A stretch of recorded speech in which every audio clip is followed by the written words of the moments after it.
여기 앞에 보시면 좋겠습니다. 제가 오늘 말씀 나눌 수 있는 시간이 아마 수련회 광고 때문에 아마 지난주보다 짧게 할 예정이에요. 그리고 우리 새내기들이 이제 지난주에 또 교회 예배당에 오고 하면서 항상 마음 가운데 새내기들이 청년부 와서 겁먹지 않게 항상 설교를 짧게 해야지 결심을 하고 올라오는데, 이렇게 보다 보면은 여러분의 눈빛이 이건 저의 착각일 수 있습니다. 아마 그럴 가능성이 더 많을 거예요. 되게 설교를 잘 들으시는 것 같은 착각이 들어서 저도 모르게 항상 오버할 때가 있어요. 그래서 오늘은 시간을 딱 정해놓고 짧게 하려고 합니다. 자, 창세기 6장은 여러분들 어느 정도 다 아시는 얘기일 거예요. 그러니까 제가 포인트만 찝어서 오늘 같이 좀 나눴으면 좋겠어요. 1절 가보세요. 사람이 땅 위에 번성하기 시작합니다. 하나님께서 창세기 1장 보시면 그거 혹시 기억나세요? 하나님이 사람에게 명령하셨을 때 너희가 땅에 충만하고 번성하라, 땅에 충만하고 번성하라 하셨던 그 번성이 창세기 1장에서 하나님이 모든 인류에게 주셨던 명령이에요. 자, 여기 보세요. 제 핸드폰 보지 마시고. 자, 하나님께서 창세기 1장에 번성하라고 하셨어요. 근데 번성이 6장에 현실이 됐습니다. 그러니까 번성하기 시작했어요.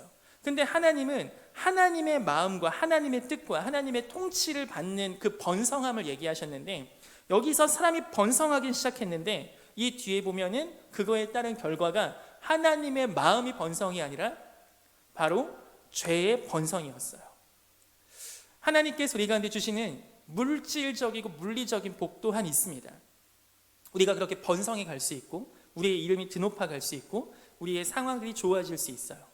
지금이야 코로나 때문에 우리 청년들 다들 뭔가 우울해 보이고 뭔가 다들 이렇게 회사나 이런 데서 예전과 같지 않아서 작년 이맘때와 비교했을 때 다들 힘들어 보인다 이런 생각이 가끔 들 때가 있습니다. 또 얘기하다 보면은 이렇게 회사 사정이나 또 직장 사정이 녹록지 않은 것도 너무나 안타깝고, 근데 거꾸로 생각해 봅시다. 여러분 잘 나갈 때, 괜찮았을 때, 회사에서 돈 많이 주고 내가 먹고 사는 걱정 크게 안 했을 때, 저는 그런 적이 한 번도 없는데요. 한번 상상해 보세요. 그럴 거라고. 자, 그런 상황 속에서 우리의 번성함이 하나님의 뜻의 번성함과 똑같이 될 자신이 있으십니까? 하나님께서 우리 가운데 물리적인 번성도 주시고 물질적인 번성을 주신다 칩시다. 그래서 내가 점점 번성해지는데 그 번성함이 하나님의 목적도 같이 번성한다. 즉 나의 번성함은 곧 하나님의 번성함과 연결되는구나. 내가 잘 나가면 잘 나갈수록 우리 하나님의 복음도 더 편만하게 증거되겠구나.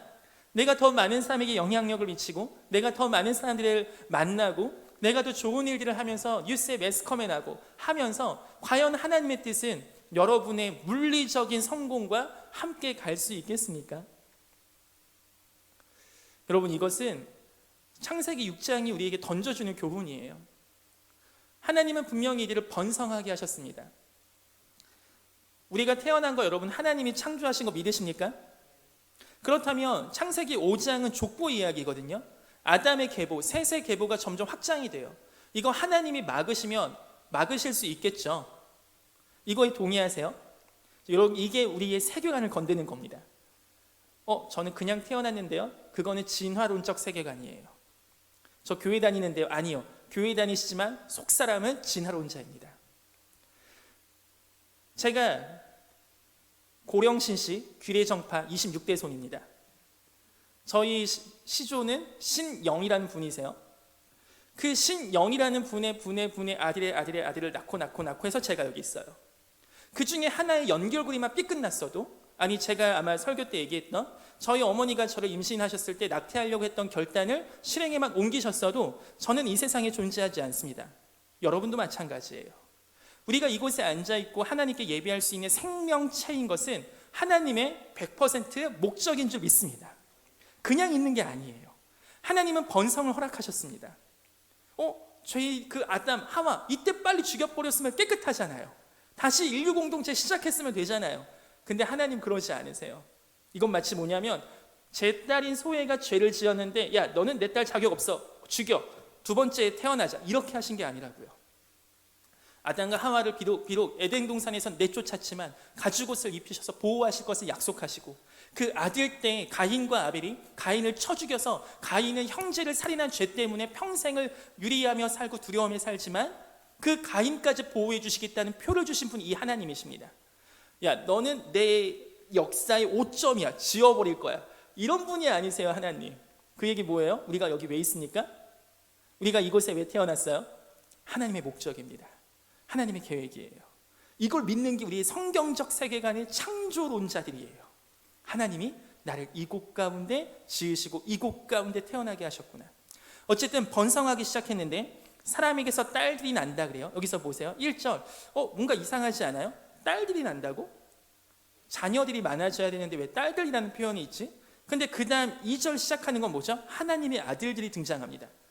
이거 읽으실 때 혹시 막 이해 안 되지 않으시나요? 하나님의 아들들 뭐야? 더 이상한 건 뭐냐면 사람의 딸들의 아름다움을 보고 요 얘기도 나오거든요. 요거 읽으시면서 이거 좀 이상한데요? 라는 생각을 하신 분은 성경 잘 읽으신 분입니다. 요 얘기는 아직 성경학자들 안에서도 명확하게 이건 이거다라고 정리된 건 없습니다. 어떤 정통 교단이나 그냥 신학자, 저명하신 신학자분들도 크게 세 가지 해석을 하세요. 자, 첫 번째는 여기서 하나님의 아들들은 천사들이다 이렇게 표현합니다. 왜냐하면 보통 시편에도 천사들을 하나님의 아들들 이렇게 얘기할 때가 있고 구약에 보면 천사들이 인간의 모습으로 신현, 현현 이렇게 나타나는 것까지 우리가 구약의 용례를 볼 때 나오기 때문에 사실 맨 처음 초대 교부들, 기독교에서 맨 처음 있었던 초대교회의 그 지도자들은 이 하나님의 아들들을 천사들로 해석하는 경우가 제일 많았습니다. 근데 그랬을 때 뭔가 영적인 존재가 어떻게 육체랑 결혼을 하지? 이러한 약점을 갖고 있어요. 이 부분은. 두 번째 이야기가 하나님의 아들들, 이거를 신들의 아들들이라고도 해석할 수 있거든요. 신들의 아들들. 고대 국가에서는 왕은 신의 아들이었습니다. 그래서 파라오, 태양신의 아들 이런 식으로 이 고대 영웅들은 신들의 아들이라는 생각이 있었어요. 그래서 함부로 하면 안 되고 신의 대리자고 이러한 생각이 그들 가운데 있었기 때문에 여기서는 이 하나님의 아들들을 고대의 용맹스러웠던 용사들이나 고대 군주들, 절대 군주들 이렇게 해석하는 경우도 있습니다. 그 다음 마지막 세 번째가 우리가 잘 아는 종교개혁자 칼빈이나 어거스틴 같은 분들께서 해석했던, 받아들였던 뭐냐면 창세기 5장을 보면 셋의 계보가 나와요. 그리고 가인의 계보도 그 전에 등장하거든요. 그러니까 여기서 그 맥락 속에서 읽어보면 하나님의 아들들은 셋의 계보를 의미하는구나. 이 사람의 딸들은 가인의 계보를 의미하는구나. 그래서 셋의 계보에서 흘러나오던 그 하나님의 씨앗, 구속사적 씨앗, 아담, 셋 쭉쭉쭉 이어지는 그 셋의 계보에 있는 그 중요한 씨앗들이 하나님 안에서만 서로 있다가 이 가인의 문화를 보면서 가인의 사람의 아름다움을 보면서 점점 그 문화가 혼합이 돼서 죄가 이렇게 퍼졌구나 이렇게 해석하는 게 마지막 세 번째 해석입니다. 이 얘기는 뭐냐면 여러분이 읽으시다가 이게 뭐지 싶은 게 정상적이라고요. 이거에 대해서 사실 성경학자들도 이게 맞아요 라고 하기보다는 이 세 가지 해석을 보편적으로 인정하고 있습니다. 그 중에서 그렇지만 나는 이게 더 설득력이 있다라고 보통 얘기하시더라고요. 저희 개신교는 어떤 보수적인 저희가 믿는 교단에서는 제가 마지막 설명드렸던 세 번째를 가장 많이 넓게 받아들이고 있는 상황입니다. 셋의 계보와 가인의 계보. 자, 이 얘기는 다시 얘기하면요, 좀 과격하게 얘기하면 몰라도 됩니다. 이게 셋의 계보가 뭐고 가인의 계보가 뭐고 이 얘기를 제가 설명하려고 했는 거 아니고 성경은 의도적인 애매함과 의도적인 모호함이 가끔 있을 때가 있어요. 근데 정확한 건 정확하게 얘기합니다. 주 예수를 믿으라 그리하면 너와 내 집이 구원을 얻으리라. 너무나 명확하죠. 천하 만민 가운데 구원받을 만한 이름이 예수밖에 없다. 너무나 명확하죠. 그러니까 명확한 부분은 명확하고 약간의 애매한 부분은 애매함이 있어요. 그거는 사실 우리가 막 엄청 파헤치려고 애쓰지 않으셔도 크게 상관이 없다고 저는 생각합니다. 어쨌든 그럼 이 창세기 6장은 우리한테 무엇을 던져주고 싶은 겁니까? 오늘 이 부분을 좀 나누고 싶어요. 근데 여기에 공통적인 계속 키워드가 나오거든요. 한번 볼까요? 자, 사람의 딸들의 아름다움을 보고 이제 계속 창세기를 읽고 있기 때문에 성경을 지금 잘 읽고 있는 분들은 성경은 문자와 문맥과 문법과 단어들로 이어져 있어요. 그래서 사실 이거를 그 단어들로 계속 연결시켜 보세요. 엄청 재밌어요. 혹시 아름다움을 보고 이거 보시고 생각나는 사람 없습니까? 아름다움을 보고 한번 창세기 3장 가볼까요? 창세기 3장 6절 봅니다. 여자가 그 나무를 본즉 먹음직도 하고 보암직도 하고, 여기서 먹음직도 하고 보암직도 하고 할 때 쓰이는 단어가 토브라는 단어거든요. 이 히브리어로 하면은 토브, 이게 뭐냐면 좋았다 이거예요. 자, 하나님이 세상을 만드시고 얘기하셨던 게 토부예요. 좋았다 이 얘기. 근데 하와가 선악과를 보고 좋았다 토부라고 얘기하는 겁니다. 하와의 눈에는 선악과가 토부했어요. 그래서 저게 먹음직도 하구나, 아름답구나. 자, 요걸 보고 창세기 6장 2절 보세요. 사람의 딸들의 아름다움, 여기서도 토부라는 단어가 여기서도 나와요. 그러니까 우리는 히브리어를 모르기 때문에 사실 이 성경 처음대로는 잘 이렇게 좀 번역하는 과정이 좀 필요하긴 한데, 이 유대인들이 봤을 때는 이게 언어 코드가 이어져 있는 거예요. 계속 하와도 선악과를 보고 토브, 아름답다, 보기 좋다, 먹음직하다 하면서 먹었습니다. 근데 비슷한 컨셉이에요. 하나님의 아들들이라고 하는 존재가 사람의 딸들의 아름다움을 보고 마치 하와가 선악과를 보고 토브 하면서 먹었던 것처럼 이 하나님의 아들들도 아름다움, 이 세상의 아름다움의 토브를 보고 먹게 됩니다. 이 개념을 기억하고 그 다음 가보겠습니다. 자, 3절. 그런데 여기서 2절. 자기들이 좋아하는 모든 여자를 아내로 삼는지라, 이 개념이 나와요. 자, 맨 처음에 아담한테 하와를 남자에게 여자죠. 그 당시 단어는 이시아. 자, 그때 아담에게 이시아를 누가 데리고 오셨습니까? 하나님이 데리고 오셨죠. 근데 그 절대 기준이 뭐예요? 이제 배우자를 찾는 절대 기준이 자기의 기호입니다. 자기의 기호. 보세요. 그냥 자기들이 좋아하는 모든 여자를 다 아내로 삼아버린 거예요. 모든 여자를 다 아내로 삼았어요. 하나님의 세워주신 일부 일처, 한 남자 한 여자, 이런 것도 무너지기 시작한 겁니다. 그냥. 그러면서 3절 보시면요, 여호와께서 이르시되 나의 영이 영원히 사람과 함께 하지 않겠다. 하나님이 단절을 선포하세요. 가인에게도 이 얘기 안 하시거든요. 가인에게도 이 얘기를 안 하시는데 자기 마음대로 결혼한다고 하나님이 단절을 선포하세요. 나 이제 너희와 영원히 함께 안 할 거야. 왜? 네가 좋아하는 애들하고 결혼하잖아. 왜? 우리가 생각하는 지금의 현대적인 결혼과 고대의 결혼은 의미가 약간 다르다고 합니다. 고대에서의 결혼은, 우리는 지금 사실 개체주의, 개인주의가 강하기 때문에 개인의 결정이지만 고대에서는 공동체적인 결정이기도 했습니다. 그래서 이 결혼은 그 당시의 문화, 그 당시의 사회관을 굉장히 강하게 다루고 있어요. 한국사 공부하시는 분들 막 이런 거 외우죠. 민며느리제, 서옥제, 베릴사위제 막 이런 거 아마 들어보셨을 거예요. 그걸 왜 외우고 그걸 왜 중요하다 생각합니까? 왜 순장, 한 명이 죽으면 다 같이 들어가서 죽어버리는, 그걸 왜 중요하게 배웁니까? 그게 그 당시 문화가 받아들이고 그 당시 사람들의 세계관이거든요. 그러니까 여기서 결혼, 너무나 중요한 그 컨셉을 어떻게 하냐면 자기들이 좋아하는 일로 다 결정하기 시작한 거죠. 즉 하나님의 통치를 상징하는 선악과가 무너진 이래 그 모든 것이 번성이 돼서 이제 하나님의 영역 NO, 들어오지 마시오. 제사 할 수 있습니다. 하지만 내 삶의 영역 들어오지 마시오. 종교 할 수 있습니다. 하지만 내가 선택하는 거 개입 NO. 하나님 NO. 터치하지 마. 내가 할 거야. 이게 바로 창세기 6장 우리가 보여주는 이야기예요. 그때 보고 4절,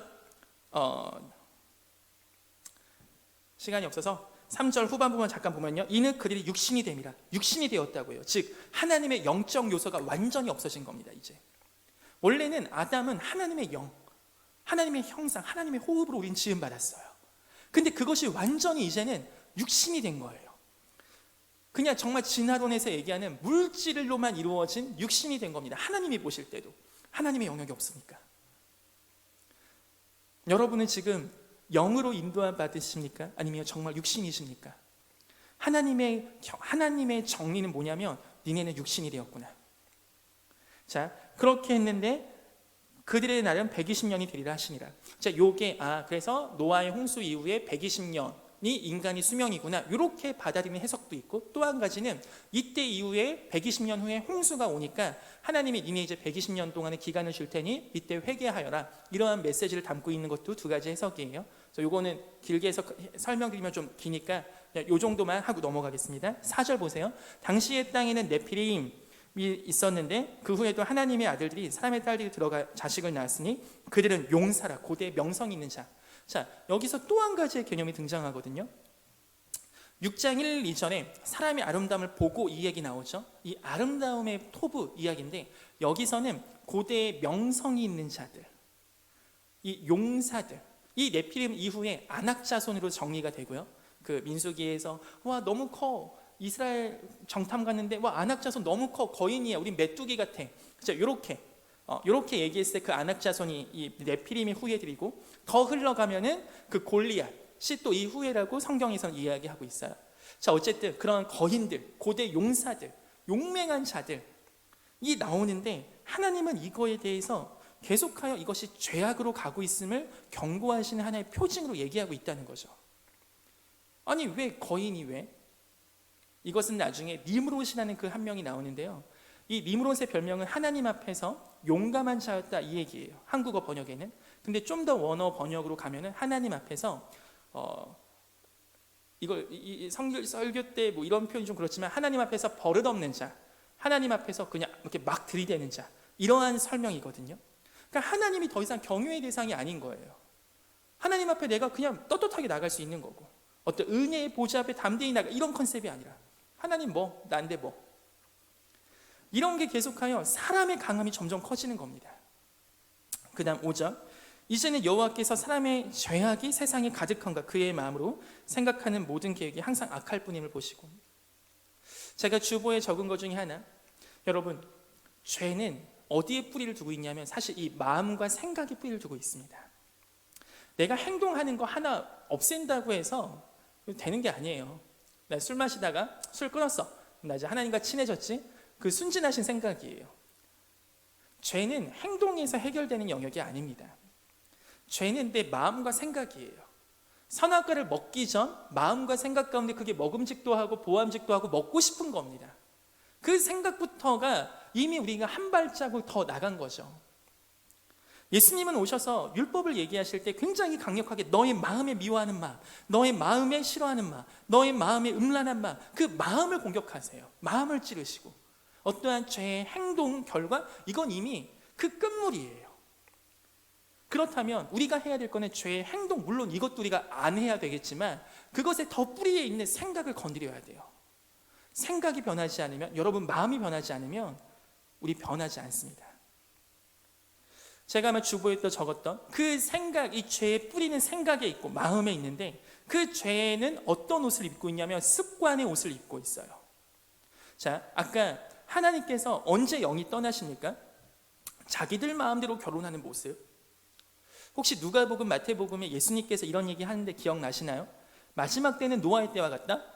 사람들이 다 시집가고 장가가고 먹고 마셔. 그게 왜 잘못됐어요? 시집, 장가, 먹고 마시는 거, 이게 뭐가 잘못돼? 당연히 해야 되는 건데. 근데 예수님 그걸 얘기하셨어요. 이 죄는 우리의 삶의 영역에서 습관의 옷을 입고 있습니다. 이거 여러분 너무 동의되지 않으세요? 죄는 우리의 습관 속에 있어요. 저 멀리 있는 게 아닙니다. 우리의 삶의 패턴 가운데 이 죄가 자리 잡고 있는 거예요. 내가 결혼하는 배우자를 찾는 그 생각과, 내가 배우자를 찾는 그 습관과, 내가 생각하고 살아가는 그 삶의 영역에서 그 죄가 있다고요. 우리가 이번에 일상 수련회, 온라인 수련회 비록 모이지 못하지만 한 가지 감사한 건, 그동안 3일 동안 하는 것도 겨우겨우 꼬셨는데 이제는 우리가 8일 정도 하잖아요. 물론 이거 수련회 광고 있다 하겠지만 이 8일 동안의 시간 동안 정말 하나님과 더 깊이 만나는, 그리고 개인적인 시간이 우리 청년들에게 있기를 계속 기도하고 있습니다. 이 죄는 습관의 옷을 입고 우리에게 계속 찾아오고 있죠. 그래서 이 마음 가운데 생각이 계속하여 악하고 하다 보니까 하나님이 이때부터 한탄하고 근심하신다는 표현이 나와요. 하나님이 한탄하고 근심하신다는 표현. 자, 이 부분은 하나님께서 한탄, 근심, 그럼 하나님 후회하신 거야? 그럼 신인데 왜 후회해? 왜 후회할 짓을 해? 막 이런 식으로 또 막 생각이 흘러갈 수 있는데, 여기서는 인간적으로 정말 하나님이 그렇게 후회하셨다, 인간 만든 것에 대해서 이렇게 정말 하나님이 그렇게 생각하셨다는 부분보다는 일단은 우리가 더 잘 이해할 수 있는 그런 인간적인 표현인 건 맞습니다. 하지만 여기서 좀 더 포커싱은 어디가 있냐면, 그래서 하나님이 하시는 게 뭐냐고요.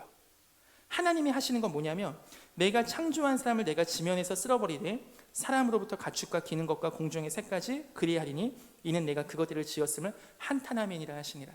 하나님께서 이제 다시 새롭게 시작하실 결정하십니다. 여기서 우리가 사실 하나님께 시비를 걸 수 없습니다. 이거는 마치 뭐냐면요, 제가 사랑하는 제 딸 소혜를 지워버리겠다는 겁니다. 자, 이거에 대해서 저보다 마음 아프실 분 여기 어디 있겠습니까? 하나님은 이 고통스러운 작업을 지금 하셨어요. 왜냐하면 죄가 너무 가득 찼어. 너무 부패했어. 이렇게는 모든 인류 공동체에 더 이상 소망이 없어요. 하나님이 결단하신 겁니다. 다시 하나님이 노아를 통해서 시작하시겠다고.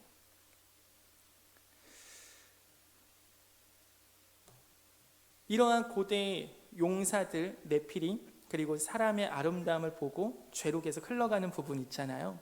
오늘 마지막으로 이 부분을 좀 보기 원해요.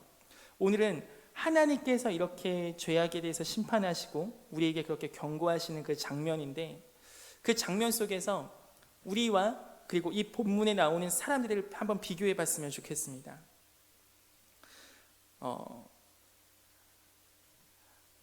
우리가 생각하는 최악의 결과는 사실 지금 우리가 갖고 있는 것들이 뺏기거나 우리가 지금 살고 있는 터전에서 뭔가 문제가 생기는 것이겠지만, 사실 진짜 최악의 결과는 하나님이 이별 통보하신 거거든요. 얘들아, 내가 떠날게. 그겁니다. 지금 너희와 이제 함께 할 수 없겠다.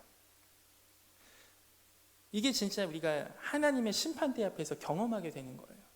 내가 너희를 떠나겠다. 너희와 함께 있지 않겠다. 이 경고가 지금 우리 앞에 주어진 겁니다. 근데 그거의 이유가 뭐냐면요, 바로 이 선악과가 계속하여 사람들 안에서 유혹하는 건데, 먹음직도 하고 보암직도 하고 세상이 좋아 보이는 그거, 결국 뭡니까? 가치예요. 6장 초반부에 나오는 사람의 아름다움을 보고, 고대의 명성 있는 네피림들, 자, 이거 무슨 가치예요? 요새도 통하는 세상의 가치입니다. 요새도 이건 통해요. 아름다우면 되는 거죠. 그 다음 명성 있으면 되는 거죠. 우리가 흔히 저의 가치는요, 뭐 순수한 마음 혹은 뭐 행복한 삶, 이걸 저는 되게 가치로 여겨요. 근데 배우자를 고르는 배우자를 누굴 고르는가 봤더니 돈 많은 남자만 고르는 거야. 저는 별로 돈이 중요하지 않아요. 근데 배우자 만나는 사람들은 돈부터 봐. 돈 없으면 탈락이야. 그냥 자기 선에서. 자, 이 사람의 말은 진실된 겁니까? 그 사람이 뭘 선택하는지 보면 뭐 좋아하는지 알 수 있잖아요. 말이 아니라. 근데 오늘 여기서 6장에 나오는 이 사람들의 선택은 세상의 가치였어요. 세상의 아름다움, 고대의 명성 있는 자들, 이러한 흐름으로 가고 있습니다. 근데 지금 이건 우리한테도 도전하고 있는 이야기라고요. 우리가 지금 선택하는 가치는 어떤 가치이세요? 저는 그 세상의 가치 이미 별로 가진 게 없는데요. 근데 그래서 혹시 슬프십니까? 아름다움을 갖지 못해서 슬프세요? 고대의 명성, 이러한 명성, 명예, 세상에서 잘 나가지 못해 슬프세요? 슬퍼하시는 분들께 이건 미안한 얘기지만, 그게 없어서 슬퍼하시거나 그게 많아서 교만하거나 하나님께서 보실 때는 사실 똑같을 수 있습니다. 왜냐, 그 마음이 똑같잖아요. 그게 있어서 행복하고 그게 없어서 불행한 거니까. 하나님이 보실 땐 똑같은 거예요. 똑같은 걸 구하고 있고 똑같은 걸 사랑하고 있는 겁니다. 단지 얘는 있어서 행복하고 얘는 없어서 불행한 거라고요. 하나님은 이 없어서 불행한 사람한테 오셔서 애야 내가 이거 줄게, 이런 분이 아니세요. 죄송하지만. 여기 혹시 교회에 처음 오시거나 아니면 다닌 지 얼마 안 되신 분께는 죄송하지만, 하나님은 우리가 교회를 다닌다고 우리 잘 살게 해주시고 여기에 머물러 있으신 분이 아니에요. 우리 하나님께서는 내가 이걸 가졌으면 좋겠는데 이것을 때로는 나를 위해서 안 주실 수도 있는 분이십니다. 내가 아무리 돈 달라고 하나님께 기도해도 하나님은 나를 위해서 안 주실 수 있는 분이라고요. 그 하나님이 오늘 우리를 사랑하신다고 얘기해요. 너무나 말이 안 되게. 내가 원하는 건 이건데. 근데 오늘 창세기 6장에서 계속 경고하는 거예요. 너네 가치 뭐야? 너네가 진짜 추구하는 건 뭐야? 너네 원하는 거 뭐야? 그게 바로 우리가 교회를 다니고 있지만 세상과 똑같이 아름다움, 우리가 보기에 좋은 거, 선악과 먹음직한 거, 명성 있는 거, 명예로운 거, 이 세상에서 잘 나가는 거, 그래서 나는 지금 교만하거나 그래서 나는 불행하다면 여러분 마음을 오늘 바꾸시기를 소망합니다. 왜냐하면 죄가 거기 있거든요. 지금 여러분의 죄가 지금 거기 있어요. 거기서 여러분을 놔주고 있지 않아요. 단순히 저는 술 안 마십니다, 담배 안 핍니다, 그러니까 전 깨끗합니다, 아니에요. 그건 죄의 행동일 뿐이에요. 그 행동에서 머무는 게 아니라 지금 죄가 여러분 마음을 붙잡고 있다고요. 그 결과가 뭡니까? 하나님이 들어오실 데가 없어요. 결론을 짓습니다. 하나님께서 떠나신다는 약속을 했어요. 내가 이제 떠날 거야. 근데 자, 여기서 나의 영이 영원히 사람과 함께 하지 않는다. 이 글 보면 어느 구절이 생각나면 좋은 겁니다. 그럼 성경 많이 읽으신 거예요. 사도행전 2장에 내가 나의 영을 부어주리니 그 말씀이 있어요. 창세기 6장에 떠나시겠다는 하나님이 나의 영이 이젠 떠나겠다 하셨던 하나님이 사도행전 2장에 내가 나의 영을 모든 육체에게 부어준다 약속하십니다. 아멘. 이것이 바로 십자가와 부활의 능력입니다. 십자가와 부활 이후에 하나님이 바로 하셨던 게 뭐냐면 제자들, 하나님을 예배하는 자들에게 성령을 부어주세요. 이 성령이 하시는 게 뭐냐면 바로 우리가 아까 원했던 그런 거 있잖아요. 세상에 원하는 거, 소욕들. 성령은 육신의 소욕을 거슬러요. 내 힘, 내 의지, 내 종교적 경건이 내 육신의 소욕을 거스르는 게 아닙니다. 나는 이거 못 이겨요. 유일하게 육신의 소욕을 거스리는 것은 갈라디아서 5장의 성령이세요. 성령만이 육체의 소욕을 거스릅니다. 여러분 혹시 끊고 싶은 죄가 있습니까? 중독된 죄가 있어요? 이것에서 나오고 싶은데 계속 헤매고 허덕이는 분 계십니까? 여러분의 의지, 결단 하루 이틀밖에 안 되는 거 아시잖아요. 청년 정도 됐으면. 수련회 아무리 해봤자 더 이상 안 되는 거 아시잖아요. 근데 이걸 할 수 있는 건 단 하나, 성령이 여러분 마음 가운데 충만하게 임하는 것 외에는 해결책이 없습니다. 여러분 그럼 구하실 게 뭐예요? 성령이에요. 에베소서 5장에 술 취하지 말라 있는 방탕한 것이니 그 다음 말이 뭐냐면 성령의 충만을 받으라입니다.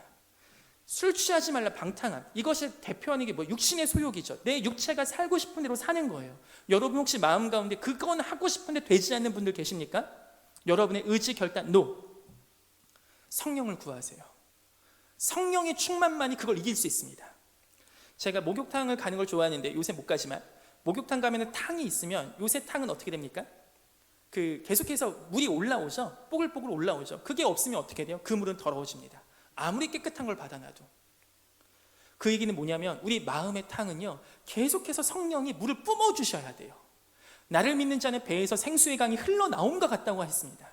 이 생수의 강이 흘러나오지 않으면 내가 수련회 때 아무리 깨끗함을 받았어도 다시 몇 번 왔다 갔다 하면 물 들어워지는 거 아시잖아요.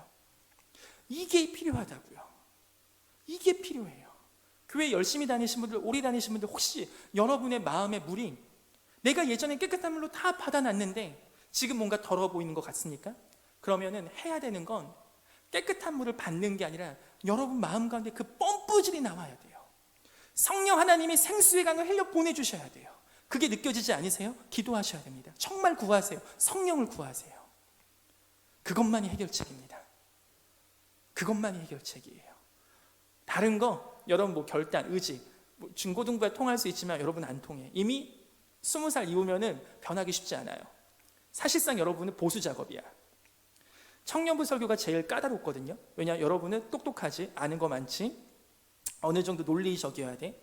유초등부 설교하는 게 제일 쉬워요. 그리고 그게 제일 뜨거워요. 왜냐하면 그냥 하나님 앞에 말씀대로 전하면 되거든요. 중고등부는 죄를 짓고 고민이 많기 때문에 그 고민을 따라가 줘야 돼. 근데 유초등부, 초등학생 이하, 사춘기가 아직 오지 않은 애들은 하나님의 말씀대로 전하면 됩니다. 얘들아, 예수 믿으면 십자가에서 죽을 수 있는 거다. 여러분은 아멘 안 되잖아요. 예수 믿으면 하나님이 영원히 함께 하셔서 우리가 정말 주님과 함께 사랑할 수 있어. 모든 이김, 모든 우울함, 모든 어둠 다 이길 수 있어. 왜냐, 그리스도가 짱이시거든. 근데 여러분은 이거 안 통하잖아요. 왜냐, 여러분의 경험이 이미 여러분의 우상이 돼 있을 가능성이 굉장히 많거든요. 여러분 가치가 지금 어떤 가치를 쫓고 계십니까? 갖고 있는 거 말고요. 여러분이 사랑하는 게 뭡니까? 없으면 슬픈 거, 그거 뭐냐고요. 예수님의 슬픔은 뭐였습니까? 예수님 좋은 신 되시는 거, 예수님 세상에 유명한 신 되시는 거, 임금 되는 거, 왕 되는 거 아니요. 예수님의 슬픔은 저였습니다. 예수님은 저를 잃으셨을 때, 저를 뺏기셨을 때 슬퍼하셨습니다. 그게 그분의 가치입니다. 그래서 저도 그분의 가치를 따르고 싶습니다. 유명해지는 거, 돈 많은 거 아니요. 제 마음 가운데 정말 단 하나, 하나님 사랑하는 그 한 명이라도 구하는 거. 제가 2주 동안 우리 한동대 후배들하고 한 20명 여기저기 막 재택근무 시키고 몇 명은 모아서 뭐 시키고 미디어 하고 하면서 한동대 후배가 저한테 얘기하더라고요. 오빠, 근데 진짜 오빠처럼 살면 행복해? 오빠 너무 피곤해 보여. 제가 저희 한가람교회 기도 제목을 계속 냈거든요. 제가 지금 이 집 탈 때가 아닌데 우리 한가람교회 너무 미안합니다. 우리 한가람교회 청년부를 위해서 기도해 주십시오. 매일 모임 때 제가 생각날 때마다 좀 얘기를 했어요. 저희 한가람교회 청년들이 죄가 있다면 신은호를 전도사로 만나는 게 죄입니다. 진짜 한가람교회에 집중하기에도 바빠 죽겠는데 지금 뭐 딴 교회 지금 어떻게 신경 쓰고 딴짓 한다고 바쁘고 막 여기저기 다니고 있으니까 한가람교회, 그래서 한가람교회 여러분을 위해서 저희 한동대 팀이 기도 많이 했습니다. 근데 저한테 물어보는 거죠. 오빠 진짜 행복해? 내가 2주 동안 오빠 사는 거 보니까 와, 오빠처럼 살면 진짜 힘들겠는데? 오빠 아내는 무슨 죄야? 언니는 무슨 죄야? 왜냐하면 갈 데가 없잖아요. 요새 코로나 때문에 5인 이상 애들을 다 쪼갰어요. 어디 재우겠습니까? 저희 집에 재우지. 저희 아내는 2주 동안 아기와 안방에서만 있었어요. 나오지도 못하고. 그리고 그 팀이 무슨 사역할 때 막 거실에서 뭘 해야 돼요. 5인은 넘지 않았습니다. 한 3명, 4명 있었으니까. 얘네가 뭘 하니까 저희 아내는 저희 아기 데리고서 계속 밖에 있다가 막 밤 10시 때 들어오고 막 했어요. 저희 아내는 무슨 죄냐고요. 자, 이 얘기를 하면서 저희 동생이 저한테 물어보는 거죠. 오빠 진짜 행복해? 오빠 이렇게 사는 거 진짜 좋아? 오빠 이렇게 살면 진짜 하나님이 지켜주셔? 그래, 오빠 사는 거 보니까 진짜 하나님만 보고 사는 것 같네 보니까. 근데 진짜 행복해? 그리고 그렇게 살아도 되는 거야? 이 친구가 그렇게 질문하더라고요. 근데 제가 그 말 듣고요, 네가 드디어 예수 믿기 시작했다. 예수 믿는 거 장난 아니야. 왜냐, 이분이 장난이 아닌 거야. 이분이 걸핏하면 아무것도 아닌 일에, 이 예수님이 걸핏하면 아무것도 아닌 일에 지극히 작은 자 한 명 보면 그냥 지나치게 하시지 않아. 지극히 작은 영혼 보면 그냥 지나치게 하시지 않아. 이분은 지극히 작은 그 놈을 위해서, 그 죄인을 위해서, 강도를 위해서, 도덕을 위해서, 창녀를 위해서, 세리를 위해서, 친일파를 위해서, 나쁜 놈들을 위해서 이분은 자기 아들을 죽이고 자기를 죽이신 분이야. 이분이 우리의 대장이야. 이분이 우리 짱이야. 근데 내가 뭘 하겠냐. 이분 하시는 거 조금이라도 따라해야지. 여러분의 지금 가치는 뭡니까? 여러분은 뭐가 있으면 행복하고 뭐가 없으면 불행합니까? 뭐가 있으면 기분 좋고 뭐가 없으면 아픕니까? 창세기 6장은 그런 삶을 산 겁니다. 하나님이 뺏겼는데도 슬퍼하지 않아요. 하나님이 이별 통보했는데도 통곡하지 않습니다. 왜냐하면 원래 그러니까. 여러분도 혹시 그러십니까?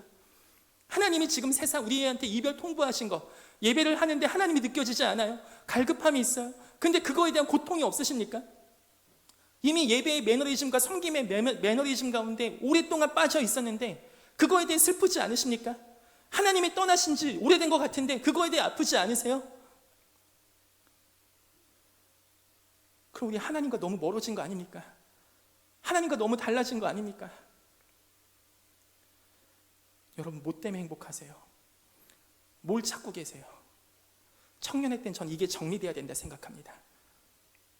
바라옵기는 하나님, 예수님, 그분의 가치, 어린 양, 정말 원수를 위해서 죽을 수밖에 없었던, 원수된 우리를 위해서 자기 아들을 죽임으로 자기의 사랑을 확증할 수밖에 없었던 그분의 가치, 그분이 너무 좋아했던 그 길 잃은 양 한 마리, 그분이 원하셨던 그 탕자 같은 주변 영혼들, 그 사람들 보고 우리가 눈물이 나지 않고 그 사람들 보고 우리가 마음 간데 애통함이 없다면 혹시 우리 안에 하나님이 그 안에서 울고 계시지 않고 참고 계시는 거 아니겠어요? 사랑하는 우리 한가람 청년 여러분, 교회만 다니지 마세요. 교회 출석한 걸로 안주하지 마세요. 물론 요새는 교회 다니는 것만 해도 참 귀한 거죠. 워낙 교회를 많이 떠나시니까. 근데 그게 여러분의 보호막이 절대 못 돼줘요. 그 어느 시대도 하나님, 내가 이 어려운 시대에 이렇게 섬겼습니다, 이렇게 주장할 수 있는 시대 없습니다. 왜냐? 시대는 항상 어렵거든요. 시대는 항상 어려워요. 근데 그때 하나님의 성령이 지켜주시는 겁니다. 하나님의 성령이 우리 안에 오셔서 이것을 막아주시고 싸워주시는 거예요. 그 싸움에 계속 지고 계시다면 여러분, 하나님의 성령이 여러분 안에 거하시고 충만하시기를 기도하십시오.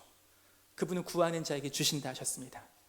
구하라 무엇이든지 주신다고 하신 그 말씀과 연결되는 건 그 뒤에 나오는 성령 하나님이세요. 성령을 구하면 성령이 우리 가운데 임하십니다. 여러분, 그러한 신앙생활 하시길 간절히 기도하고 축복합니다. 이 시간 한 번만 기도하겠습니다. 같이 기도하실 때 오늘 여러분의 마음 가운데 혹시나 여러분이 구했던 가치가 이 창세기 6장에서 나왔던 사람의 아름다움이었다며, 사람이 원했던 것들 내가 똑같이 원했다면 하나님이 성령께서 이 시간 여러분들 가운데 깨닫게 해주신 은혜가 있길 소망하고 이 시간 성령을 구합시다. 끊지 못하는 죄 있으세요? 중독 가운데 빠진 거 있으세요? 내 의지 결단 아닌 하나님 성령을 구하세요. 성령님 내 안에 오셔서 내 육신의 소욕을 거슬러 주소서. 이 시간 함께 기도하겠습니다. 기도합니다. 하나님